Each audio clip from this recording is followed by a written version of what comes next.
Hello friends, नमस्कार। मैं प्रवीण आप लोगों का स्वागत करता हूं मेरे यूट्यूब चैनल पर। चलिए दोस्तों, स्वागत है मेरे यूट्यूब चैनल पर। चलिए लास्ट दो वीडियो हमने एडीओ का सिलेबस शुरू किया था। सिलेबस मतलब उसके एडीओ का जो आजीविका के बारे में हमने शुरू किया था 2 वीडियो में। उसमें फर्स्ट पार्ट और सेकेंड पार्ट हमने पढ़ा था कृषि, भारतीय कृषि के बारे में। ये इसका तीसरा पार्ट रहेगा, तीसरा वीडियो। ये भी मोस्ट इम्पॉर्टेंट है और दोनों भी मोस्ट इम्पॉर्टेंट था। अगर दोनों वीडियो नहीं देखे हो तो मेरे चैनल के प्लेलिस्ट में मिल जाएगा। आजीविका करके मतलब भारतीय कृषि 2 वीडियो है। चलिए फिर आगे बढ़ते हैं। इस वीडियो में हम पढ़ेंगे भारतीय कृषि की विशेषता। इसको वर्गीकरण भी बोल सकते हैं, क्लासिफिकेशन भी बोल सकते हैं और कैरेक्टर भी बोल सकते हैं। भारतीय कृषि की विशेषता या वर्गीकरण। चलिए, अगर मेरा कंटेंट पसंद आए तो मेरे चैनल को सब्सक्राइब, लाइक, शेयर, कमेंट ज़रूर कीजिए दोस्तों। ये मोस्ट इम्पॉर्टेंट कंटेंट है। चलिए फिर आगे बढ़ते हैं, वीडियो की शुरुआत करते हैं हमारे।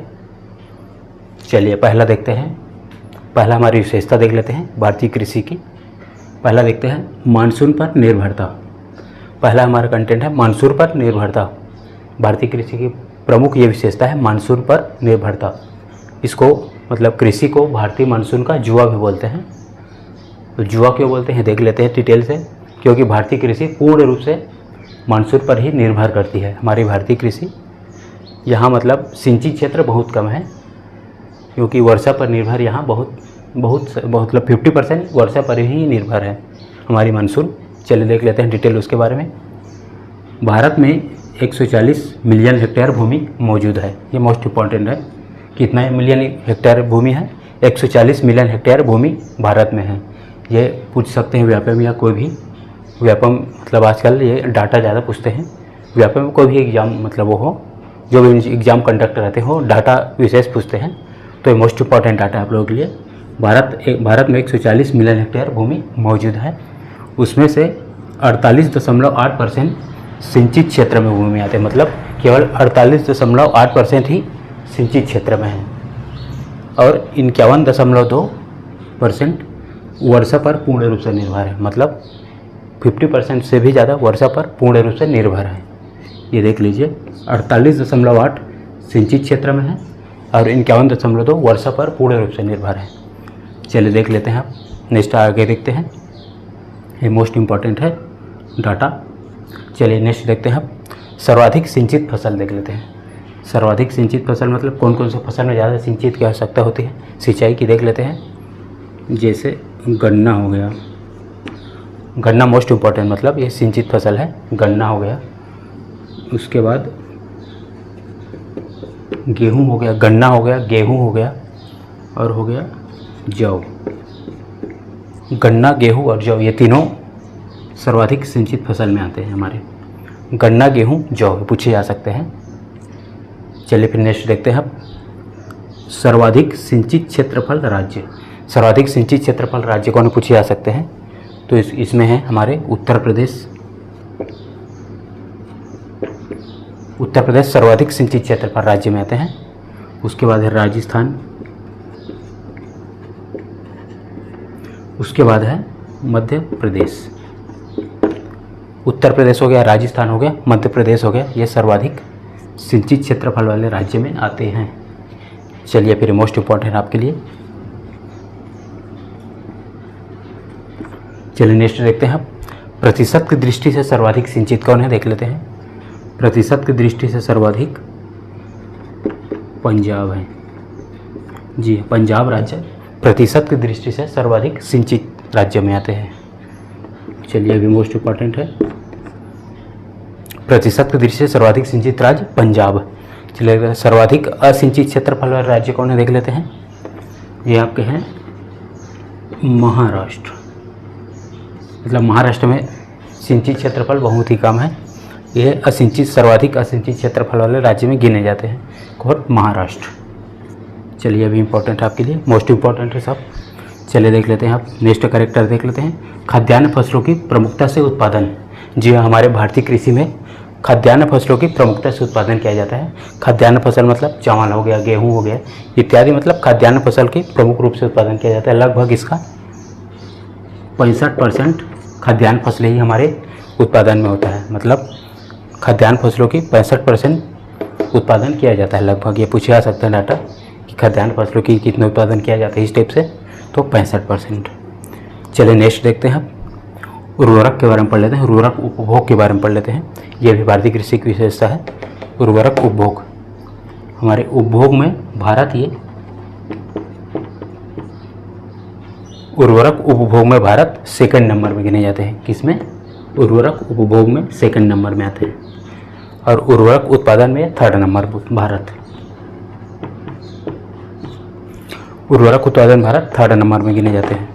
चले देखते हैं पोटास उर्वरक, ये इसका पूरी तरह से आयात किया जाता है भारत में, आयात पर निर्भर है भारत।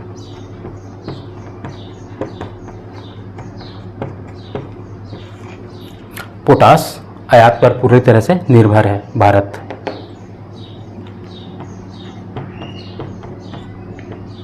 चलिए हो गया, हमारी कृषि की विशेषता हो गया, 3 हो गया। नेक्स्ट देखते हैं हम, कृषि जोत का छोटा आकार होना। हमारी चौथा विशेषता है कृषि जोत का छोटा आकार होना। अब कृषि जोत किसको बोलते हैं देख लेते हैं। कृषि जोत मतलब वह भूमि जो कृषक या किसान मतलब अपनी फसल को बोने के लिए उपयोग करते हैं, मतलब खेती को, खेत बोने के लिए मतलब उपयोग करते हैं, उसी ज़मीन को कृषि जोत बोलते हैं। सामान्य शब्दों में बोला जाए तो मतलब वह ज़मीन जो किसान या कृषक मतलब फसल उत्पादन में उसका उपयोग करते हैं, कृषि में उपयोग करते हैं, खेती करने के लिए उपयोग करते हैं, जितने ज़मीन का उपयोग करते हैं उसी को कृषि जोत कहते हैं। चलिए हो गया डेफिनेशन। मतलब भारतीय कृषि की विशेषता है कृषि जोत का छोटा आकार होना। हमारी कृषि जोत बहुत ही छोटा है, आप लोग जानते ही हैं। कृषि जोत का छोटा आकार होना, बहुत ही छोटा है कृषि जोत। चलिए देख लेते हैं इसके कृषि जोत के प्रकार देख लेते हैं हम। कृषि जोत मुख्यतः 5 प्रकार के होते हैं।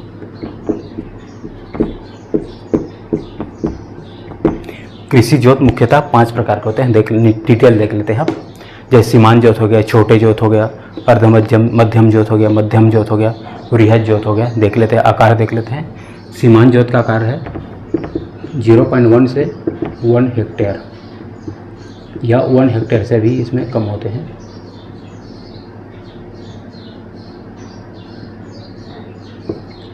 जीरो 0.1 हेक्टेयर से 1 हेक्टेयर तक इसमें गिने जाते हैं, या फिर 1 हेक्टेयर से भी कम किसमें? सीमांत क्षेत्र में। सीमांत जोत में किसानों का परसेंट इसमें कितना है? सीमांत में लगभग 67%। 67% मतलब किसान जो है सीमांत में आते हैं। चलिए मोस्ट इम्पॉर्टेंट डाटा है। छोटे जोत में देख लेते हैं। छोटे जोत में 1 से 2 हेक्टेयर, किसमें?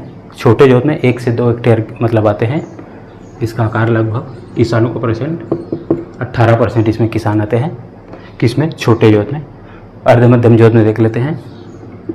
इसमें 2 से 4 हेक्टेयर, 2 से 4 हेक्टेयर किसमें आते हैं? अर्ध मध्यम जोत में आते हैं। इसमें किसानों का परसेंट लगभग 10% है। नेक्स्ट देखते हैं मध्यम जोत देख लेते हैं। मध्यम जोत में 4 से 10 हेक्टेयर गिने जाते हैं। 4 से 10 हेक्टेयर मध्यम जोत में परसेंटेज कितना है? लगभग 4.25%। नेक्स्ट देखते हैं वृहद जोत, इसको बड़े जोत बोलते हैं। बड़े जोत किस में आते हैं? ये 10 हेक्टेयर से ज़्यादा रहते हैं। वृहद जोत 10 हेक्टेयर से ज़्यादा, इसमें परसेंटेज कितना है? लगभग 0.73%। ये मोस्ट इम्पॉर्टेंट है। ये टेबल 5 प्रकार के होते हैं। सीमांत जोत में कितने आते हैं? 0.1 से 1 हेक्टेयर से भी कम भी आ जाती है इसमें किसानों का परसेंटेज 67% सीमांत जोत में है। छोटे जोत में कितने हैं? 1 से 2 हेक्टेयर इसमें आकार रहता है और इसका परसेंटेज 18%। मतलब ये दोनों मिलाकर लगभग 85%, 85% इसमें दोनों कवर करते हैं। कौन? सीमांत और छोटे जोत 85% कवर करते हैं किसानों का। चलिए देख लेते हैं अर्ध मध्यम जोत में 10%, इसमें 2 से 4 हेक्टेयर आते हैं आकार। मध्यम जोत में 4 से 10 हेक्टेयर, इसमें 4.25% आते हैं। वृहद जोत में 10 हेक्टेयर से भी कम, 0.73%। चलिए देखते हैं नेक्स्ट। अब भारत में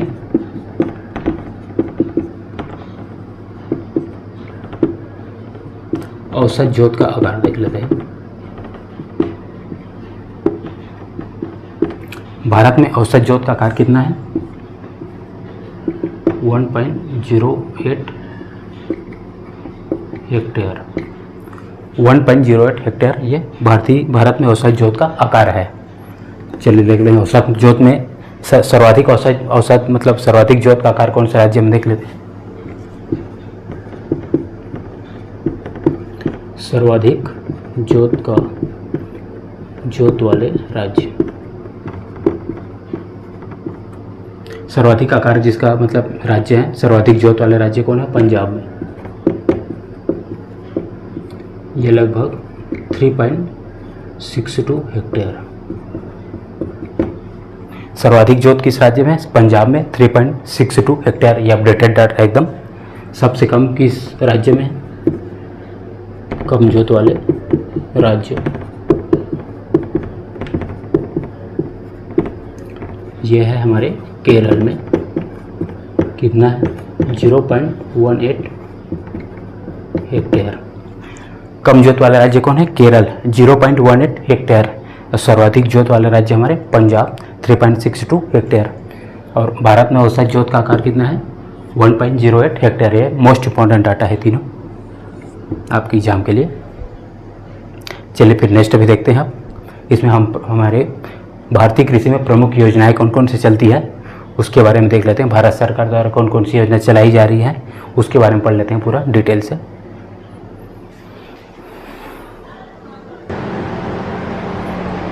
चलिए कुछ योजनाओं के बारे में देख लेते हैं। जैसे हो गया प्रमुख योजना, भारत सरकार की तरफ से कृषि के लिए क्या क्या योजना चलती है उसको देख लेते हैं। जैसे हो गया KCC,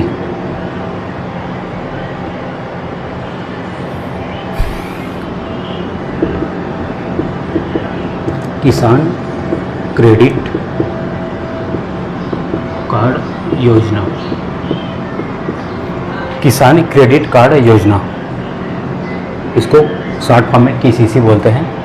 इसकी शुरुआत हुई थी सन 1998 से भारत सरकार के द्वारा।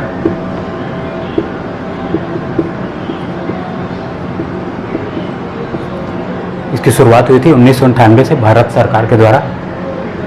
इसका उद्देश्य क्या है देख लेते हैं। एक प्रकार से फसल उत्पादन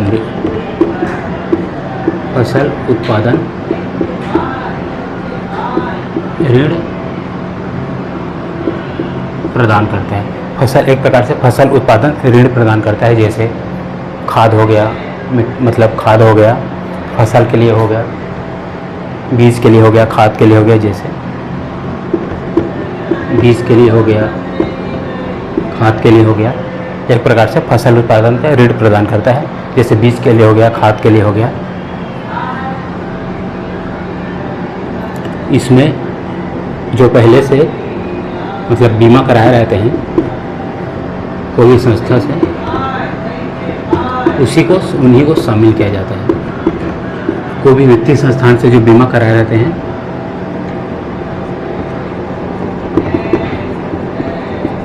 इसमें कोई भी जो वित्तीय बीमा संस्थान से जो बीमा कराए रहते हैं उन्हीं को शामिल किया जाता है इसमें, किसान क्रेडिट कार्ड योजना में। चलिए देख लेते हैं, इसको याद रखिएगा, इम्पोर्टेंट है। नेक्स्ट देखते हैं आप, स्क्रीनशॉट ले लीजिएगा।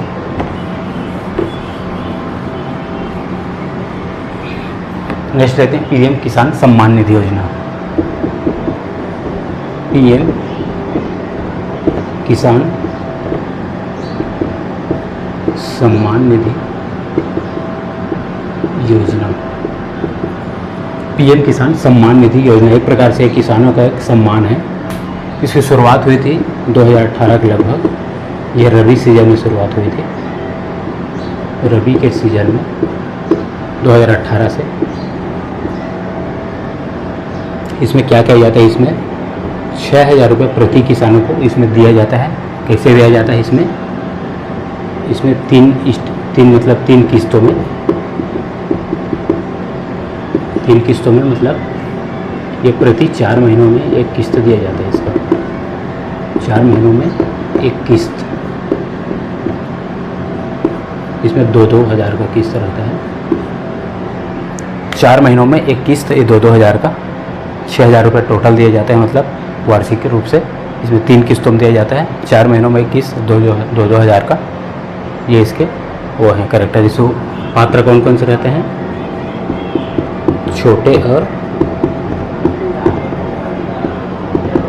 सीमांत किसान इसमें पात्र रहते हैं। इसके लिए पात्रता छोटे और सीमांत किसान की मतलब भूमिका ज़्यादा रहती है इसमें, छोटे और सीमांत किसान की। किसमें? पीएम किसान सम्मान निधि योजना में एक आया था। चलिए नेक्स्ट देखते हैं हम।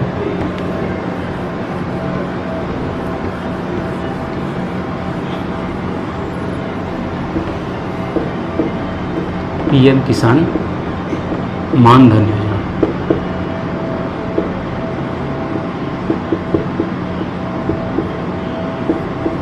पीएम किसान मानधन योजना एक प्रकार से किसानों के लिए पेंशन के रूप में शुरू की गई थी। किसानों के लिए एक प्रकार से पेंशन है।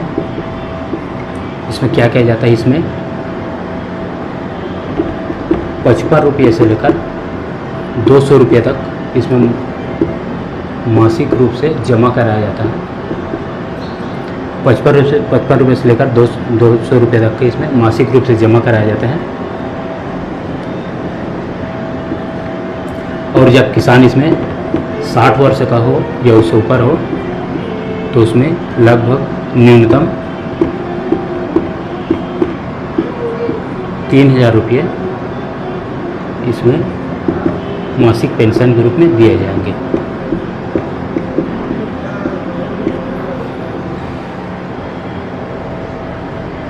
इसमें न्यूनतम 300 से मासिक पेंशन रुपया 3,000 से रुपये से लेकर मासिक पेंशन दिए जाएंगे। इसके अगर इसमें बीच में किसान भाई की मृत्यु हो जाती है इसमें 60 वर्ष के कम में, तो इसके लिए इसकी पत्नी को 50% पेंशन के रूप में दिए जाएंगे। पेंशन के रूप में 50% पेंशन के रूप में दिए जाएंगे। एक बार और देख लेते हैं। पीएम किसान मानधन योजना ये किसानों के लिए एक प्रकार से पेंशन है, जैसे सरकारी कर्मचारियों के लिए पेंशन होती है, ये किसानों के लिए पेंशन के काम करती है। इसमें 55 रुपये से लेकर 200 रुपये मासिक जमा कराया जाता है किसान भाइयों से। इसमें किसान 60 वर्ष के जब होंगे तब उसमें न्यूनतम 3,000 रुपये इसको मासिक पेंशन के रूप में दिया जाएगा। और पत्नी अगर किसान भाई की मृत्यु हो गई 60 वर्ष से कम में तो इसमें पत्नी को 50% पेंशन के रूप में दिया जाएगा। चलिए फिर इसको स्क्रीनशॉट ले लीजिए। नेक्स्ट देखते हैं।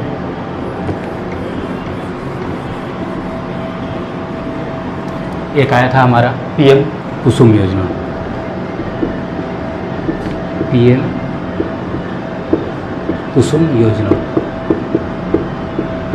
इसको हमारे पीएम नरेंद्र मोदी ने ही मतलब इसको शुरुआत किया था। चलिए देख लेते हैं इसमें क्या होता है। इसमें सोलर पैनल की सहायता से सोलर पैनल की सहायता से किसानों को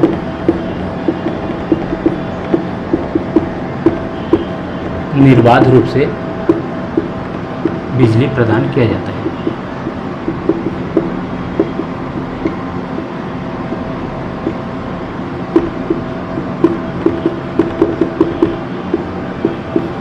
चलिए देखते हैं पीएम कुसुम योजना। इसमें क्या किया जाता है? सोलर पैनल मतलब सौर ऊर्जा की सहायता से इसमें किसानों को निर्बाध रूप से बिजली का प्रदान किया जाता है। मतलब बिजली की कमी ना हो किसान भाइयों को अपने मतलब उसमें खेत में बाग में जो भी मतलब उसमें फसल लगाते हैं उसमें निर्बाध रूप से बिजली प्रदान किया जाता है सोलर पैनल की सहायता से। चलिए इसको याद रखिएगा पीएम कुसुम योजना। चलिए नेक्स्ट देखते हैं।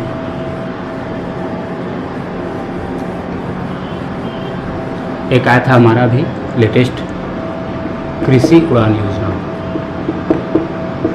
कृषि उड़ान योजना ये अप्रैल 2020 की योजना है।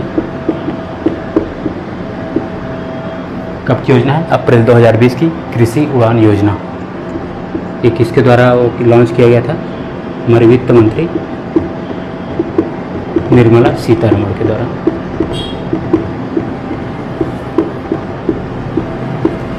मतलब बजट के दौरान ही 2020 के बजट के दौरान इसको पेश किया गया था कृषि उड़ान योजना को। चलिए देख लेते हैं इसमें क्या होता है। इसमें मतलब किसानों को उसके फसल के उत्पादन के लिए त्वरित रूप से सहायता करना, मतलब ये हेलीकॉप्टर की मदद से इसमें कृषि उत्पादों को एक स्थान से लेकर दूसरे स्थान तक पहुंचाया जाता है, ताकि कृषि में मतलब अच्छा उसका उत्पादन हो और उसमें अच्छा लाभ हो सके किसानों को, उसकी फसल बर्बाद ना हो सके। चलिए लिख लेते हैं, किसानों को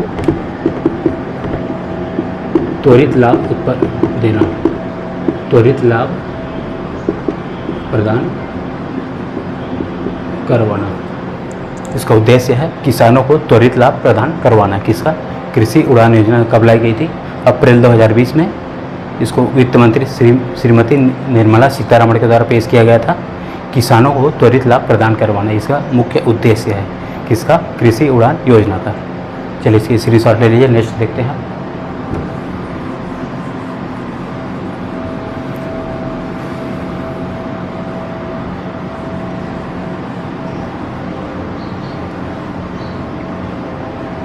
चलिए नेफेड के बारे में देख लेते हैं। नेफेड एक संस्था है।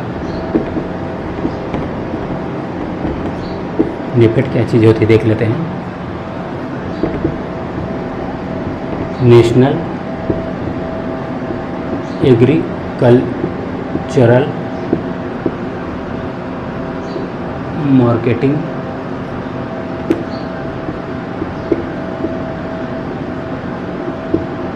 Cooperative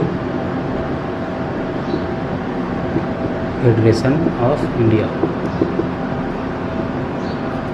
national agricultural marketing cooperative federation of India, ये इसका नेफेड का फुल फॉर्म है।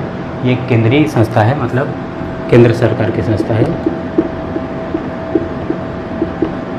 केंद्र सरकार की संस्था है। इसकी स्थापना कब की गई थी?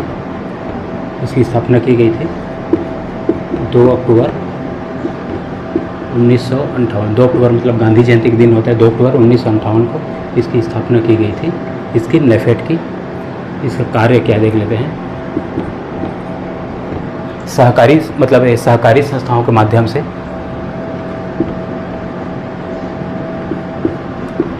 सहकारी संस्थाओं के माध्यम से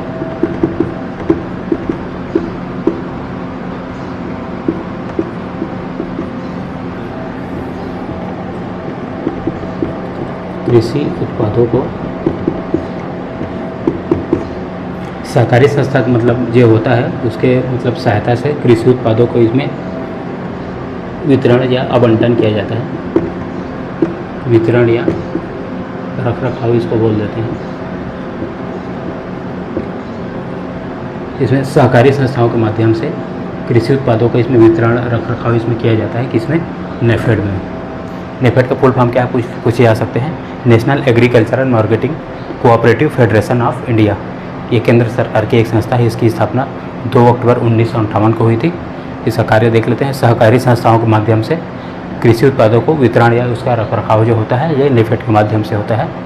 चलिए फिर ये मोस्ट इम्पॉर्टेंट है, याद करिए, इसको स्क्रीनशॉट ले लीजिएगा। नेक्स्ट देखते हैं आप।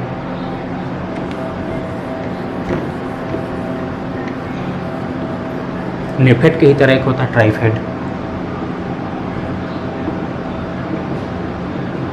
ट्राइफेड इसका फुल फॉर्म देख लेते हैं। ट्राइबल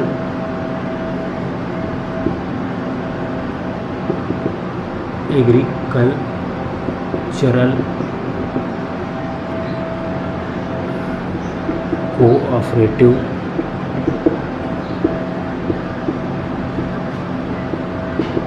मार्केटिंग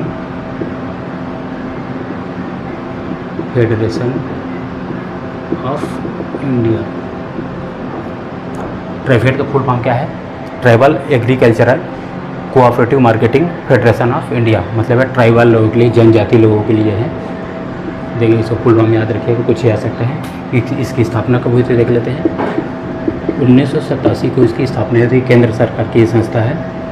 इसका कार्यान्वयन 1988 से किया गया था। शुरुआत हुई थी 1987 से ये संस्थान की। इसका कार्यान्वयन 1988 से किया गया था। इसका मुख्यालय नई दिल्ली में है।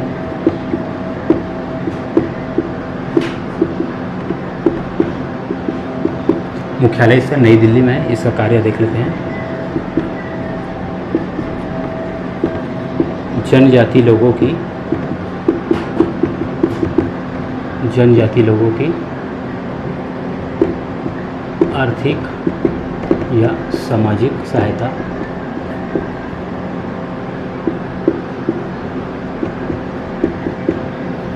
जनजाति लोगों की आर्थिक या सामाजिक रूप से इसमें सहायता की जाती है। इसमें क्षमता का निर्माण किया जाता है।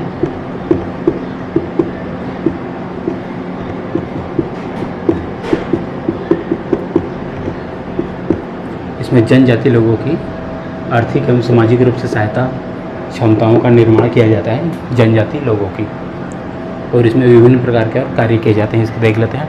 ट्राइफेड का फुल फॉर्म पूछे जा सकते हैं। Tribal agricultural cooperative marketing federation of India. इसका शुरुआत कब हुई थी? 1987 से। इसका कार्यान्वयन 1988 से किया गया था ट्राइफेड का। इसका मुख्यालय है हमारे नई दिल्ली में। इसका कार्य देख लेते हैं। जनजाति लोगों की आर्थिक सामाजिक रूप से इसकी सहायता करना, उसको ज्ञान देना, इन लोगों को क्षमता निर्माण किया जाता है इसमें। चलिए देख लेते हैं। यह हो गया हमारी कुछ प्रमुख योजनाएं। नेक्स्ट देख लेते हैं।